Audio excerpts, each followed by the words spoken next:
Wala nang maraming paligoy-ligoy pa, diretso sa punto na. Maiksi lang ang komentaryo, pero diretso sa punto. Maraming kuro-kuro, may tiwali, may totoo. Dito, sa Puntong Diretso tayo. Punto Diretso. Ang isa pang sitwasyon dito mga kabunyog, mga kabayan, ito namang mga DDS, itong mga DDS, dispalinghado ang mga argumento pagdating dito sa ni Bato de la Rosa. Kung babasahin mo yung mga post ng mga DDS, wala sa rason, dispalinghado. Limbawa, itong si Greco Belica, anong sabi ni Greco Belica? Kung magagawa kay Bato na kidnapin, kikidnapin na naman daw si Bato. Kung magagawa daw kay Bato na kidnapin, ay paano pa kaya tayo? Kung magagawa yan kay Bato, kaya rin gawin sa atin yan. Kumbaga, ina-agitate niya yung mga Duterte supporters na magalit sa posibleng pag-aresto kay Bato. Pero, ang sabi ng netizen, may nabasa ako, sabi ng isang netizen,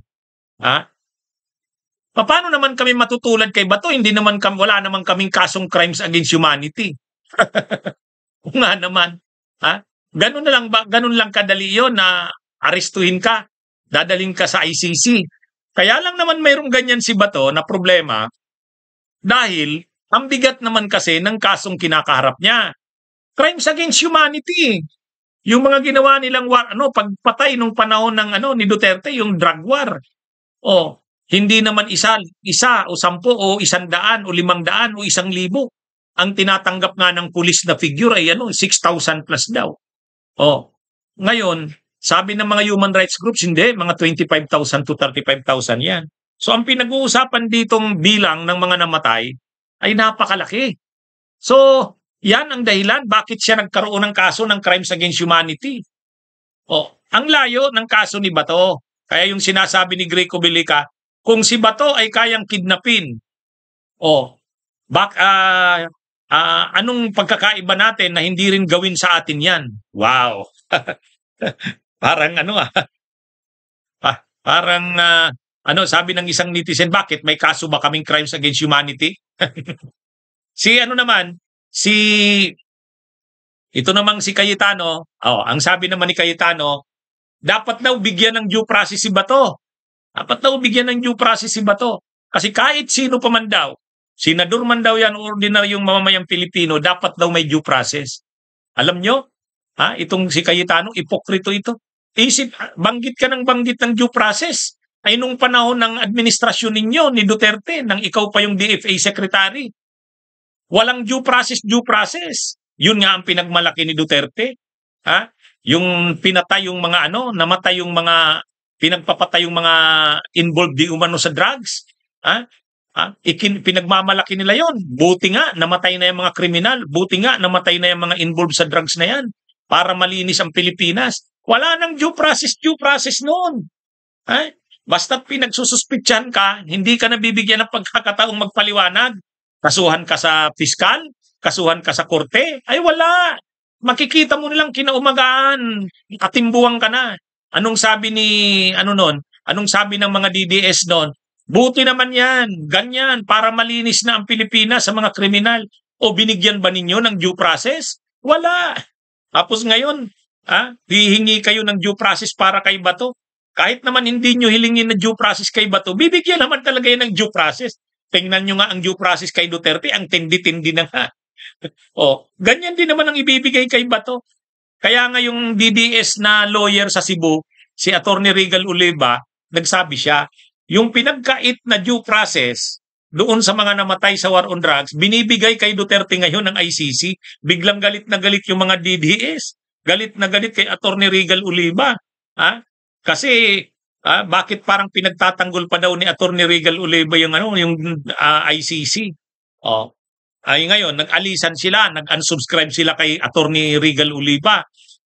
biglang natakot si Atty. Regal Oliva. Ngayon ginawa niya, nagsorry. Nagsorry. Anyway, yan ang problema sa mga DDS dispalingado Kasama na si Greco Bilica, yung nagsabi, nag-post nga na kung ginagawa daw yan kay Bato, anong bakit hindi posibleng kahit sa atin gawin daw yan? Ito namang si Cayetano, ang post naman, due process daw, dapat irespeto ang due process ni Bato. Ay, si Panelo naman, iba naman. Sabi naman ni Panelo, diversionary tactics yan. Gusto lang daw i-divert. Ang issue daw ngayon na mainit ay ang tungkol sa mga anomalya sa flood control at saka yung mga napinsala ng mga pagbaha. Yan daw ang dapat ngayon na pinag-uusapan. Malaki daw ang pananagutan ng administrasyon o ng gobyerno diyan, kapabayaan ng gobyerno. Kaya lang para daw ma-distract, para daw mawala doon ng atensyon, ito inilabas bigla itong issue ng arrest warrant ni Bato. Sus naman. Ay Panelo. Kung ano-ano namang mga sinasabi nyo. Ginagawa naman yung pagpapanagot diyan sa mga sangkot sa anomalya sa flood control. Habang pinapanagot din si Bato sa kanyang ginawang krimen sa panahon ng war on drugs. Pareho yan, sabay-sabayan. Hindi naman kailangang dahil habang pinapanagot yung mga sangkot sa korupsyon, si Bato wag na munang pansinin dahil mas important. Hindi. Pareho yan.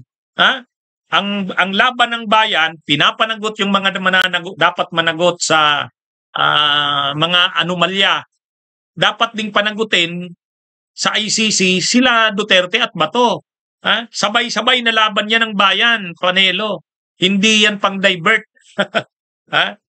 Palibhasa, ang gusto nila makalibre si Bato. Arang kalimutan muna si Bato dahil may ibang issue na dapat isikasuhin. Hindi. Sabay-sabayan. Sabay-sabayan. Ngayon, nabibigla kasi ang mga kampo ng mga DDS na hindi sila makapaniwala na lalabas na nga ang arrest warrant kay Bato.